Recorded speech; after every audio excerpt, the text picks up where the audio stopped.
नमस्कार दोस्तों, स्वागत है आप सभी का। और आज की क्लास में हम शुरू करने वाले हैं बोर्डमास रूल। यानी कि बोर्डमास रूल आप लोगों ने नाम सुना होगा, काम में कैसे लेते हैं वो आज हम सीख लेंगे। तो देखिए, यहाँ पर क्लास को शुरू करने से पहले यहाँ पे बोर्डमास रूल हम कवर करेंगे और उससे रिलेटेड सारे कॉन्सेप्ट, सारे क्वेश्चन प्रैक्टिस, कितने टाइप के क्वेश्चन बन सकते हैं वो हम सीखेंगे। अब देखिए, बोर्डमास रूल की अगर मैं बात करूँ तो आप कह सकते हो कि पूरे मैथमेटिक्स के लगभग हर टॉपिक की बैकबोन है ये। क्योंकि अगर आप कैलकुलेशन सही नहीं कर रहे हो तो फिर आप किसी भी टॉपिक के क्वेश्चन को गलत करने की पॉसिबिलिटी रखते हो। तो देखिए, यहाँ पे बोर्डमास रूल को अच्छे से समझेंगे। लेकिन यहाँ पर बोर्डमास रूल को शुरू करने से पहले मैं दो बातें अनाउंस करना चाहूंगा। पहली बात तो ये है कि जैसे देखिए, बोर्डमास रूल के साथ हम शुरू कर रहे हैं अपना सिंप्लीफिकेशन का टॉपिक। यहाँ पर सिंप्लीफिकेशन की शुरुआत हम बोर्डमास रूल के साथ कर रहे हैं और आगे जब क्लासेस करेंगे तो सबसे पहले हम सिंप्लीफिकेशन को खत्म करेंगे। और दूसरी बात जो मैं अनाउंस करना चाहता हूं वो ये है कि सिंप्लीफिकेशन के साथ हम कर रहे हैं अपने क्वांट के पूरे सिलेबस की शुरुआत। यानी कि जब देखिए हम बैंकिंग की प्रिपरेशन करते हैं किसी भी एग्जाम की, तो वहां पर हम क्वांट को 3 पार्ट में मेनली डिवाइड करते हैं। सबसे पहले स्पीड मैथ्स में, जिसमें हम यहाँ पर सिंप्लीफिकेशन वगैरह, अप्रोक्सीमेशन वगैरह, क्वाड्रेटिक इक्वेशन वगैरह को रखते हैं। उसके बाद आता है अपना अरिथमेटिक और फिर आता है एडवांस मैथमेटिक्स, जिसमें डीआई वगैरह सोल्व करते हैं और अरिथमेटिक के हाई लेवल के क्वेश्चन भी करेंगे अपन। तो देखिए, यहाँ पर उस सब की शुरुआत हम कर रहे हैं सिंप्लीफिकेशन के साथ। यानी कहने का मतलब है कि आगे आगे अपन हर टॉपिक को कवर करेंगे और जिसकी शुरुआत हम सिंप्लीफिकेशन से कर रहे हैं। अब देखिए, बोर्डमास रूल की अगर हम बात करते हैं तो इसमें हम इसको किस तरीके से पढ़ेंगे। सबसे पहले हम पढ़ेंगे कि बोर्डमास रूल की जरूरत क्यों पड़ी हमें। उसके बाद हम इससे रिलेटेड सारे कॉन्सेप्ट करेंगे कि बोर्डमास रूल है क्या, इसको कैसे यूज में लेना है। अब उसके बाद हम क्वेश्चन प्रैक्टिस, देखिए कोई भी हम कॉन्सेप्ट करते जाएंगे, अपना लगभग हर क्लास का यही शेड्यूल रहने वाला है। कॉन्सेप्ट करेंगे प्लस क्वेश्चन प्रैक्टिस, यानी कि उस कॉन्सेप्ट को एग्जीक्यूट कैसे करना है। तो यहाँ पे क्वेश्चन प्रैक्टिस करेंगे और उसके बाद हम अलग से सेशन लिया करेंगे जिसमें हम सिर्फ क्वेश्चन पर ध्यान देंगे। यानी मैक्सिमम क्वेश्चंस प्रैक्टिस करेंगे, जिसने देखिए इससे अपना क्या है कि प्रैक्टिस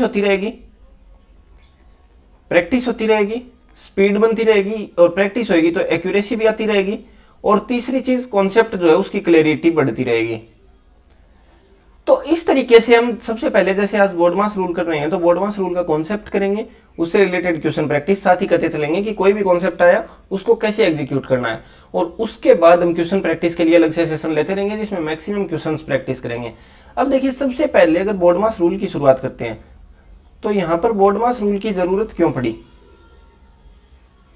अगर मैं देखूं बोर्डमास रूल की जरूरत क्यों पड़ी, तो अब देखिए इसको आप एक एग्जांपल के साथ समझ सकते हो। मान लीजिए कि there are 2 students A and the second one is B. अब मान लीजिए कि कोई भी क्वेश्चन दे दिया गया, जैसे कि 2 + 2 × 2। अब यहां पर अगर मैं बात करूं कि ए को सोल्व करना था और बी को भी सेम क्वेश्चन सोल्व करना था। अब ए ने क्या किया, ए ने किया कि 2 + 2 यानी कि 4 × 2 = 8। अब बी ने कहा कि नहीं भाई, मैं तो ऐसे नहीं करने वाला, मैं पहले करूंगा मल्टीप्लाई। 2 × 2 = 4 और ये 2 + 4 बन गया और 2 + 4 = 6। अब कंफ्यूजन ये क्रिएट हो गया कि दोनों में से सही किसे माना जाए। यानी कि इसने भी सिर्फ ऑपरेशंस किए, इसने भी ऑपरेशंस किए, एक प्लस एडिशन का, एक मल्टीप्लिकेशन का। तो यहाँ पे अब दोनों में एक तो आंसर अलग क्यों आया, तो अलग आने की वजह थी कि इन दोनों ने जो ऑपरेशंस जो सोल्व किए उनके सोल्व करने का सीक्वेंस अलग अलग था। यानी कि ए ने पहले एडिशन को सोल्व किया फिर मल्टीप्लिकेशन को सोल्व किया, जबकि बी ने पहले मल्टीप्लिकेशन को सोल्व कर दिया और बाद में एडिशन को। तो इसी तरीके के कंफ्यूजन को दूर करने के लिए डिसाइड किया गया कि हम एक काम करते हैं, हम एक स्टैंडर्ड सीक्वेंस रखते हैं कि उसी सीक्वेंस में किसी भी क्वेश्चन को सोल्व करेंगे तो वो सही माना जाएगा। अगर उस सीक्वेंस को कहीं भी ब्रेक किया गया तो उसको हम गलत मान लेंगे और उस सीक्वेंस के अकॉर्डिंग जो आंसर आएगा वही हमारा सही आंसर रहेगा। और उसी सीक्वेंस को नाम दिया गया बोर्डमास रूल। यानी कि बोर्डमास रूल और कुछ नहीं है, एक सीक्वेंस है। इस सीक्वेंस में हमें क्वेश्चन को सोल्व करना होता है और इसको सोल्व करने पर जो आंसर आता है उसी को सही मानते हैं। यानी कि एक स्टैंडर्ड सीक्वेंस है जिसके थ्रू हम किसी भी कैलकुलेशन को सोल्व करते हैं। अब देखिए, यहां पर बाद में दिक्कत यह आई कि एक और यहां पर ऑपरेशन बचा, यानी कि विनकुलम। अब विनकुलम क्या होता है वो हम बात करेंगे। तो एक और ऑपरेशन बचा जो कि बोर्डमास रूल के अलावा कभी कभी हमें यूज में लेना पड़ता था। अब इस कंफ्यूजन को दूर करने के लिए इस विनकुलम को ऐड कर दिया गया बोर्डमास रूल के साथ ही और इसे बना दिया गया वी बोर्डमास रूल। यानी कि वी बोर्डमास रूल कवर करते ही हमारे ऑलमोस्ट सारे ऑपरेशन कवर हो जाते हैं जिनके थ्रू हमें किसी भी क्वेश्चन को सोल्व करने के लिए जो सीक्वेंस की प्रॉब्लम होती है वो दूर हो गई। तो इसलिए वी बोडमास रूल का यूज किया जाता है। और वी बोडमास रूल है क्या? तो जैसा कि हम लोग बात कर चुके हैं कि we BODMAS rule is nothing other than a sequence, यानी कि वी बोडमास रूल जो है वो एक सीक्वेंस है और इस सीक्वेंस में हमें ऑपरेशंस को सोल्व करना है।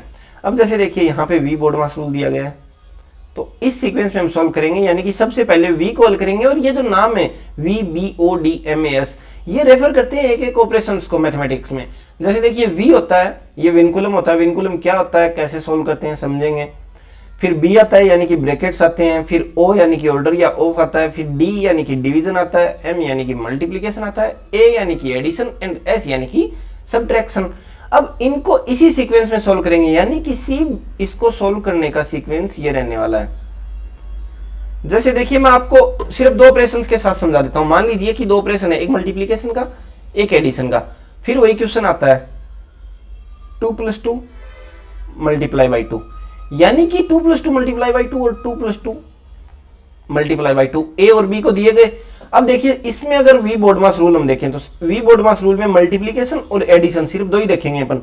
मल्टीप्लिकेशन यहाँ है, एडिशन यहाँ है। पहले क्या आता है मल्टीप्लिकेशन, तो यहाँ पे अपना क्लियर हो गया कि भाई पहले जो है वो मल्टीप्लिकेशन को सोल्व करेंगे, यानी कि 2 × 2 इसको सोल्व करेंगे तो यहाँ पे 4 आ जाएगा और 2 प्लस यानी कि ये 6 आ जाएगा। 6 हमारा राइट आंसर होगा।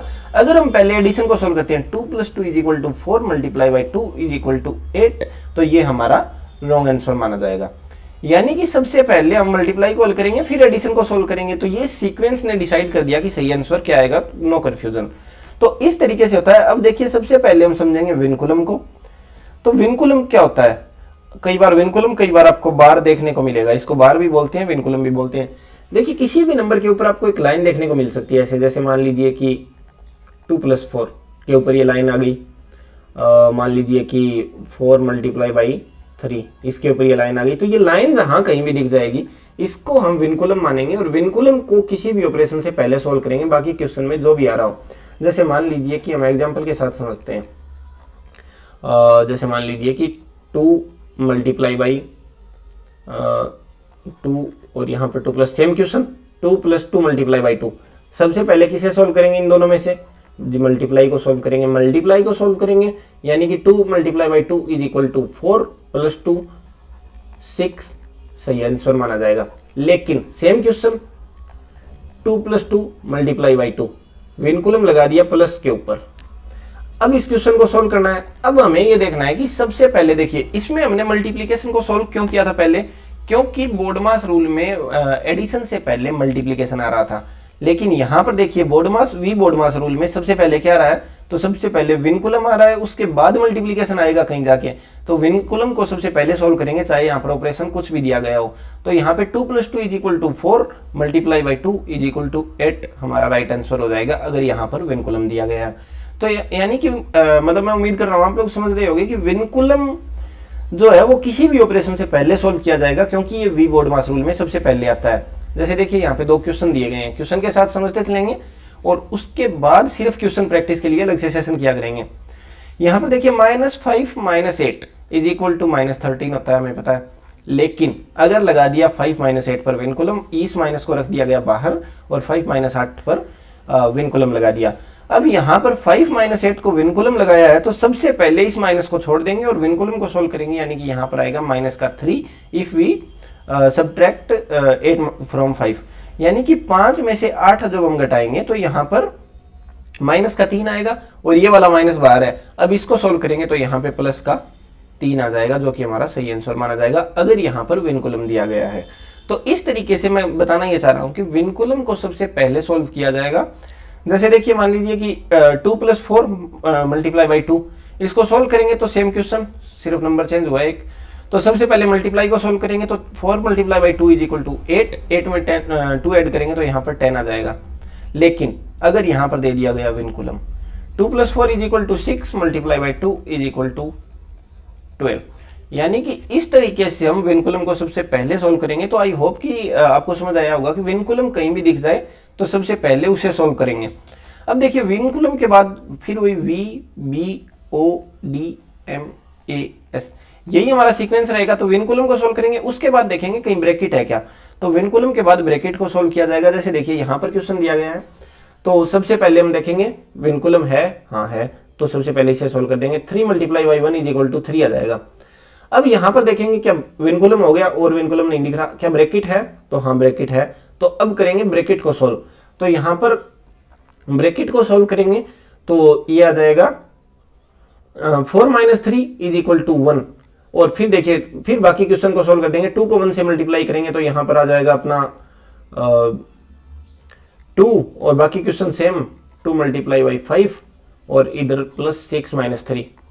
अब देखिए अब एडिशन सब्ट्रैक्शन और मल्टीप्लिकेशन में से सबसे पहले अपन मल्टीप्लिकेशन को सोल्व कर देंगे। तो यहाँ पर आ जाएगा 10 plus 2 plus 6 minus 3 is equal to 3। तो 3 और 2 5, तो यहाँ पर 15 अपना आंसर आ जाएगा। यानी इस तरीके से हम सोल्व करेंगे इसको तो हमारा आंसर एकदम सही माना जाएगा कि यहाँ पर जो है सबसे पहले विनकुलम उसके बाद ब्रैकेट। अब देखिए यहाँ पर ब्रैकेट में कई बार एक और कंफ्यूजन भी क्रिएट हो जाता है कि कई बार आपको देखिए इस तरीके के ब्रैकेट देखने को मिलते हैं या फिर इस तरीके के ब्रैकेट भी देखने को मिलते हैं और इस तरीके के ब्रैकेट भी देखने को मिलते हैं। तो इनको सोल्व करने का भी एक सीक्वेंस होता है और वो भी हम इसी के साथ ही कवर कर लेंगे। जैसे देखिए यहाँ पर ब्रैकेट जो है वो 3 टाइप के होते हैं, circular bracket, curly bracket, square bracket. अब जो सर्कुलर ब्रैकेट होता है वो होता है ये वाला ब्रैकेट, इसको आप छोटा कोष्टक बोल सकते हो, हिंदी में स्मॉल ब्रैकेट बोल सकते हो। इसके बाद जो होता है वो होता है कर्ली ब्रैकेट, यानी कि इस टाइप का ब्रैकेट कहीं देखने को मिल जाएगा तो वो हमेशा स्मॉल ब्रैकेट यानी कि सर्कुलर ब्रैकेट के बाद में सॉल्व होगा। मजला ब्रैकेट बोल सकते हो इसको हिंदी में, या फिर मिडल ब्रैकेट भी बोल देते हैं कई बार, लेकिन ज्यादातर हम यूज में लेते हैं कर्ली ब्रैकेट। और इसके बाद स्क्वायर ब्रैकेट यानी कि ये वाला ब्रैकेट, बड़ा ब्रैकेट भी कह देते हैं, बड़ा कोष्टक भी कह देते हैं और लार्ज ब्रैकेट भी कह देते हैं। तो इस तरीके से कई नाम दिए जाते हैं, लेकिन circular bracket, curly bracket, square bracket, अगर एक से ज्यादा ब्रैकेट कहीं देखने को मिलते हैं तो सबसे पहले सर्कुलर ब्रैकेट को सोल्व करेंगे, फिर कर्ली ब्रैकेट को सोल्व करेंगे और फिर स्क्वायर ब्रैकेट को सोल्व करेंगे। तो यही सीक्वेंस रहने वाला है, यानी कि सबसे पहले विनकुलम, फिर ब्रैकेट, उसके बाद ब्रैकेट में भी 3 सीक्वेंस आ गए। सबसे पहले सर्कुलर ब्रैकेट, उसके बाद कर्ली ब्रैकेट और उसके बाद स्क्वायर ब्रैकेट। तो इस तरीके से सोल्व करेंगे तो हमारा सीक्वेंस एकदम सही माना जाएगा। अब देखिए मान लीजिए कि इससे रिलेटेड कुछ क्वेश्चन प्रैक्टिस हम कर लेते हैं। जैसे कि यहां पर दे दिया गया है ये वाला क्वेश्चन, 1 डिवाइड बाई, फिर यहाँ पे स्क्वायर ब्रैकेट स्टार्ट होता है 1 प्लस 1 डिवाइड बाई, फिर यहाँ पर curly bracket 1 plus 1 divide by, फिर स्मॉल ब्रैकेट में 1 प्लस 1 डिवाइड बाई 2। अब देखिए सबसे पहले क्या यहाँ पर विनकुलम है? नहीं है। फिर क्या यहाँ पे ब्रैकेट है? हाँ है, और एक से बहुत ज्यादा है, यानी कि 3 ब्रैकेट दिए गए हैं। तो 3 ब्रैकेट सॉल्व करेंगे तो सबसे पहले सर्कुलर, फिर कर्ली और फिर उसके बाद स्क्वायर। सर्कुलर ब्रैकेट ये इतना है, इसको सोल्व करेंगे। अब देखिए यहाँ पे V B O D M A S, इसको हम एक एक लेटर को कवर करेंगे कि उससे रिलेटेड क्या वर्ड होता है और उसको कहाँ पर हल करेंगे। लेकिन यहाँ पे 2 ऑपरेशंस आ गए, डिवीजन और एडिशन। तो इसमें अब मैं आपको बता देता हूँ कि डिवीजन यहाँ आएगा और एडिशन यहाँ आएगा। तो सबसे पहले इसमें डिवीजन कॉल करेंगे, यानी कि 1/2 और 1 प्लस 1/2। अब देखिए इसको सोल्व करेंगे तो यहाँ पर आ जाएगा 3/2, यानी कि इस पूरे की वैल्यू आ गई अपनी 3/2। और बाकी क्वेश्चन जो है वो हम सेम रखते जाएंगे। जैसे कि यहाँ पर मान लीजिए कि इसको अगर हम सेम रखते हैं तो यहाँ पर बन जाएगा अपना 1 divide by 1 plus 1 divide by 1 plus 1 divide by 3/2। और यहाँ पे शुरू होता है अपना कर्ली ब्रैकेट। अब देखिए 1 डिवाइड बाई 3/2, तो यहाँ पे मैं एक और कॉन्सेप्ट आपका क्लियर कर देता हूँ। जैसे मान लीजिए कि अगर कहीं भी आपको किसी भी फ्रैक्शन को किसी भी चीज़ में डिवाइड करना हो, जैसे मान लीजिए कि 1 डिवाइड बाई, यहाँ पे मान लीजिए कि इसमें डिवाइड करना है आपको 3/2 से।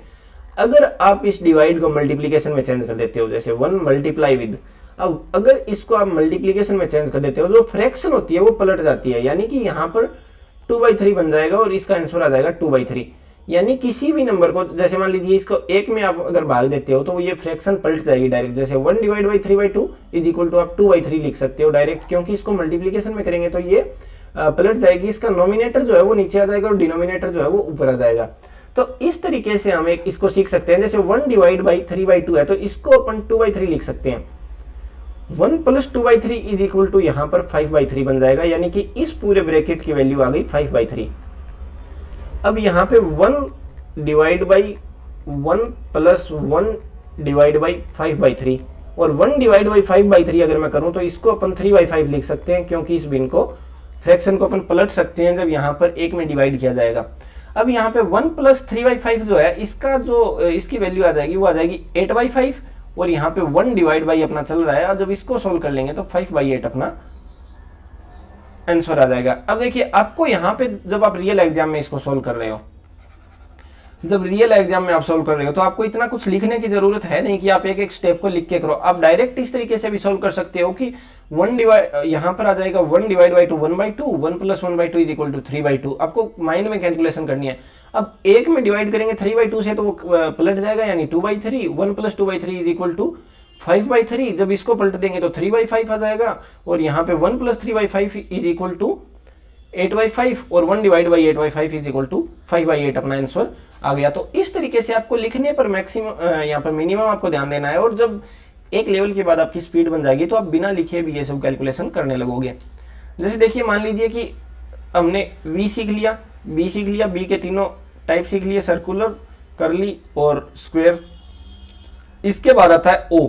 तो इस O का मतलब क्या होता है, यहाँ पे O का मतलब होता है ऑर्डर या फिर ऑफ। अब देखिए ऑर्डर क्या होता है और ऑफ क्या होता है। ऑफ तो डायरेक्ट आपको कई बार दिया गया होगा, जैसे मान लीजिए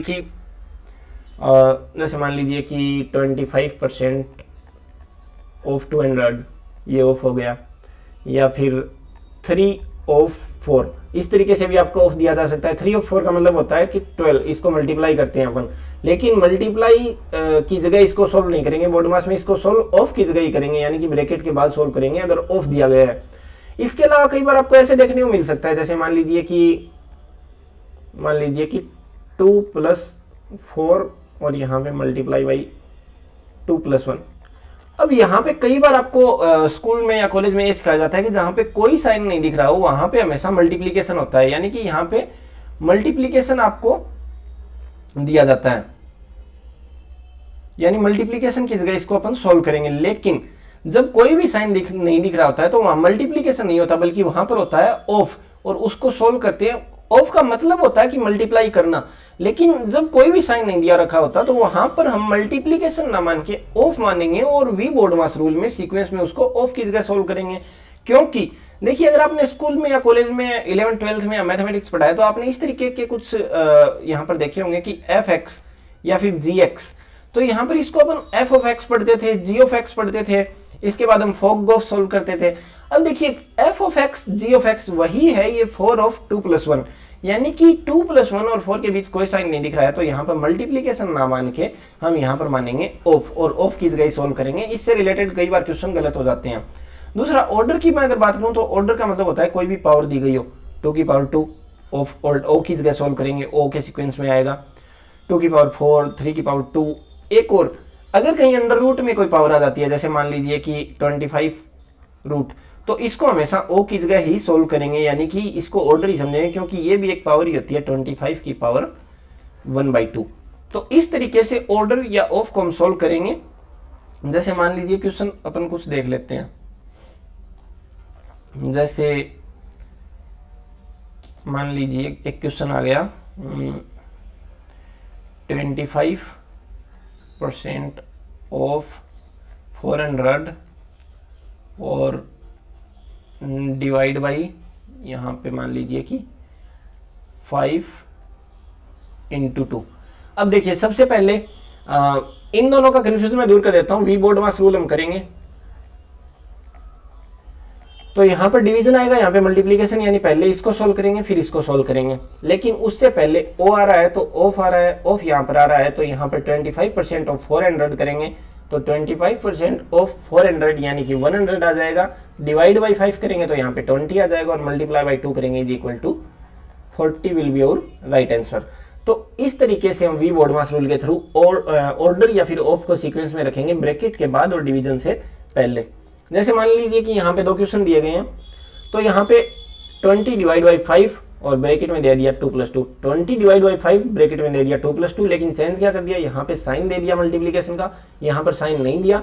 जब साइन दे दिया हो तो अपनी तरफ से हम ऑफ नहीं घुसेड़ेंगे, जो क्वेश्चन में दे दिया उसी को सोल्व करना है। यहाँ पे क्वेश्चन में दिया गया है एक हिडन ऑफ, यहाँ पे क्वेश्चन में हिडन ऑफ नहीं दिया, इसने मल्टीप्लीकेशन दिया है, तो इसी सीक्वेंस में आएगा डिवीजन के बाद, जबकि ये वाला ऑफ आएगा डिवीजन से पहले। इसको सोल्व करेंगे तो यहाँ पर सबसे पहले v यानी कि विनकुलम नहीं है, फिर b यानी कि ब्रैकेट है, तो 2 + 2 = 4 और यहाँ पे 20 डिवाइड बाई 5 मल्टीप्लाई विद 4। यहाँ पे 2 + 2 डिवाइड = 4, तो यहाँ पे बचेगा 20 डिवाइड बाई 5 ऑफ 4। सबसे पहले अगर इसमें देखते हैं तो सबसे पहले डिवीजन से पहले ऑफ को सोल्व करेंगे। 5 of 4 = 20, 20 divide by 20 = 1 will be our right answer. यहाँ पे अगर मैं बात करूँ डिवीजन और मल्टीप्लिकेशन दो साइन है, तो इनमें दोनों में सबसे पहले डिवीजन को सोल्व करेंगे। 20 divide by 5 = 4 multiply by 4 = 16 will be our right answer. तो इस तरीके से छोटे छोटे कंफ्यूजन को हम दूर कर रहे हैं, और यहाँ पे इसके बाद आपको कोई डाउट नहीं रहने वाला है कि कहाँ पर भी कोई भी अगर छोटा सा आपको किसी क्वेश्चन में उलझाने की कोशिश की जाएगी तो आप आसानी से समझ जाओगे। जैसे यहाँ पे देखिए, अब हमने क्या कर लिया, वी विनकुलम कर लिया, ब्रैकेट कर लिया, ऑर्डर या ऑफ कर लिया। अब आता है डी यानी कि डिवीजन, फिर मल्टीप्लिकेशन, एडिशन, सब्ट्रैक्शन, सारे ऑपरेशन अपने कवर हो जाएंगे। अब यहाँ पे देखिए डिवीजन को अगर हम सोल्व करेंगे तो यहाँ पे हमेशा वी बी ओ के बाद करेंगे और एम एस से पहले करेंगे, यानी मल्टीप्लिकेशन, एडिशन, सब्ट्रैक्शन से पहले डिवीजन को सोल्व करेंगे। यहाँ पर सबसे पहले क्या आपको v दिख रहा है, यानी कि विनकुलम दिख रहा है? हाँ दिख रहा है। तो यहाँ पे 1 + 2 = 3, 7 - 3, फिर विनकुलम तो हट गया लेकिन ब्रैकेट को सोल्व करेंगे। 7 - 3 = यहाँ पर आ जाएगा 4। अब यहाँ पे ऑफ 2 है, यानी ऑफ 2 है तो बाकी सारे ऑपरेशन से पहले करेंगे। 4 ऑफ 2 = आएगा 8, यहाँ 2 ऑफ 4 = आएगा 8। 6 डिवाइड बाई 8 करेंगे तो यहाँ पर आ जाएगा अपना 3/4, और बाकी सेम रहेगा, मल्टीप्लाई बाई 4 और यहाँ पे +2, ये सेम रहेगा। अब प्लस एडिशन और मल्टीप्लिकेशन में से क्या सोल्व करेंगे, तो मल्टीप्लिकेशन को पहले सोल्व करेंगे तो 4 से 4 कैंसिल हो जाएगा। 2 + 3 = 5 will be our right answer. तो इस तरीके से हम डिवीजन को करेंगे विनकुलम, ब्रैकेट और ऑफ के बाद में, ऑर्डर के बाद में, और मल्टीप्लिकेशन, एडिशन, सब्ट्रैक्शन से पहले। जैसे देखिए मान लीजिए अब डिवीजन से रिलेटेड एक और इंपॉर्टेंट रूल हम सीख लेते हैं यहाँ पे, लेफ्ट टू राइट डिवीजन। ये क्या होता है? कई बार आपको वी बोर्डवास रूल में ये अपन सीख लेते हैं कि कंफ्यूजन क्रिएट करने के लिए इस तरीके से सवाल दिए जाते हैं। मान लीजिए कि 125 divide by 5 divide by 5 divide by 5। अब यहाँ पे अगर आपको इस तरीके से सोल्व करते हो, अगर आप कि 5 में 5 का भाग देंगे तो 1 आएगा, 5 में 1 का भाग देंगे तो 5 आएगा, 125 में 5 का भाग देंगे तो 25 आ जाएगा आंसर। तो इसको हमेशा गलत माना जाएगा, क्योंकि जब भी एक से ज्यादा डिवीजन या फिर मल्टीप्लिकेशन के साइन दिखते हैं तो उनको हम सोल्व करेंगे लेफ्ट टू राइट, यानी कि इस साइड से स्टार्ट करके, लेफ्ट से स्टार्ट करके राइट साइड तक सोल्व करते जाएंगे। जैसे यहाँ पर 125 डिवाइड बाई 5 = 25, डिवाइड बाई 5 = 5, और फिर उसको डिवाइड बाई 5 करेंगे तो यहाँ पे आंसर आएगा 1, जो कि हमारा सही आंसर माना जाएगा। जैसे मान लीजिए कि और कुछ देख लेते हैं एग्जाम्पल, जैसे 16 divide by 2 divide by 2 divide by 2, यहाँ पर डिवाइड बाई 2। इसको अगर हम सॉल्व करते हैं तो यहाँ पे सबसे पहले 16 को 2 से भाग देंगे तो यहाँ पर आ जाएगा 8, डिवाइड बाई 2 = 4, डिवाइड बाई 2 = 2, और डिवाइड बाई 2 = 1 हमारा राइट आंसर आ जाएगा। तो इस तरीके से हमेशा हमें लेफ्ट टू राइट डिवीजन करना है। जैसे कि यहाँ पर एक और एग्जांपल अगर मैं बात करूं तो जैसे मान लीजिए 256 और डिवाइड बाई मान लीजिए कि 16 और डिवाइड बाई 4 डिवाइड बाई 2, ये मान लीजिए अपना क्वेश्चन आ गया। अब इसको सोल्व करना है तो सबसे पहले लेफ्ट टू राइट करेंगे। 256 डिवाइड बाई 16 = यहाँ पर आ जाएगा अपना 16, और उसके बाद डिवाइड बाई 4 करेंगे तो यहाँ पर आ जाएगा 4, और उसके बाद डिवाइड बाई 2 करेंगे तो आ जाएगा अपना यहाँ पे 2। तो इस तरीके से हम राइट आंसर तक पहुंचेंगे। और इसके साथ ही एक और अगर मैं बात करूं कॉन्सेप्ट की, अगर हम क्लियर करना चाहें कि इसको हम जैसे मान लीजिए कि वही क्वेश्चन है 125 divide by 5 divide by 5 divide by 5। इसको हम इस तरीके से भी लिख सकते हैं कि 125 फिर डिवाइड बाई 5 × 5 × 5। तो इसको सोल्व करेंगे तो अभी हम 5 से कैंसिल करेंगे 25, 5 से कैंसिल करेंगे तो 5, और 5 से कैंसिल करेंगे तो 1 अपना आंसर आ जाएगा। इसको इस तरीके से लिख क्यों सकते हैं, जैसे मान लीजिए कि हमने कुछ देर पहले ही पढ़ा था कि जैसे मान लीजिए कोई फ्रैक्शन है, जैसे मान लीजिए कि x divide by y divide by z है। अब x divide by Y is equal to यहाँ पर x बटे वाई आएगा और डिवाइड बाई z है। अब कुछ देर पहले हमने पढ़ा था कि इस डिवाइड को अगर मैं मल्टीप्लीकेशन में चेंज करूं x बटा वाई मल्टीप्लाई वाई, तो ये z जो है वो 1 बाई जेड हो जाएगा, यानी ये z बाई 1 है, इसको पलट देंगे 1 बाई जेड हो जाएगा और इसको मैं लिख सकता हूं x upon Y multiply Y z।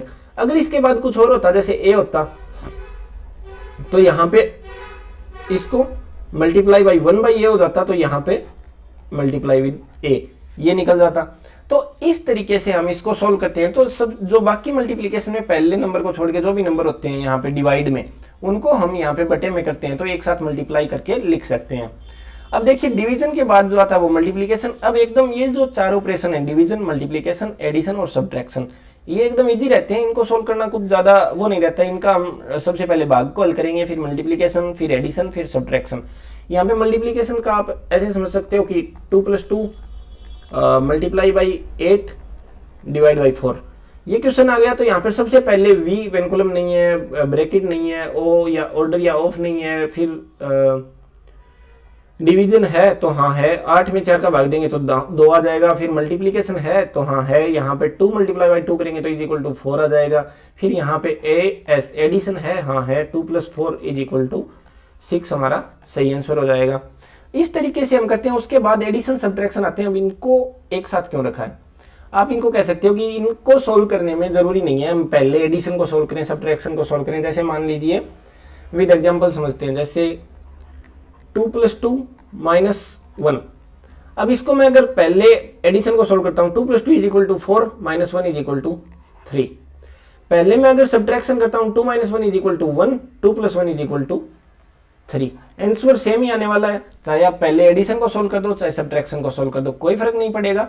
तो इस तरीके से हम आसानी से सोल्व करते हैं और वी बोर्डमास रूल यहां पर अपना कंप्लीट होता है।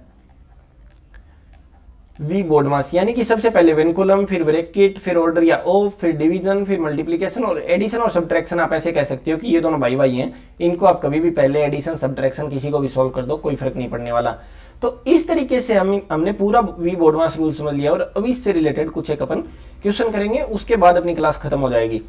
जैसे देखिए मान लीजिए कि यहाँ पे पहला क्वेश्चन अगर मैं बात करूं तो यहाँ पे दिया गया है 4 × 4 × 4 × 4 और यहाँ पे 4 multiply by 4 with multiply with 4 is equal to 1.5 multiply by A, और यहाँ पर ए को हमें ए की वैल्यू निकालनी है। अब देखिए यहाँ पर आपने देखा तो 4 की पावर 3 है, 4 की पावर 4 है, यहाँ पे 4 की पावर 3 है, is equal to 1.5 multiply with A. 4 की पावर 3 हम कॉमन लेंगे तो यहाँ पे बच जाएगा अपना 4 - 1 और यहाँ पे बटे में आ जाएगा 1.5 इज इक्वल टू बचेगा a।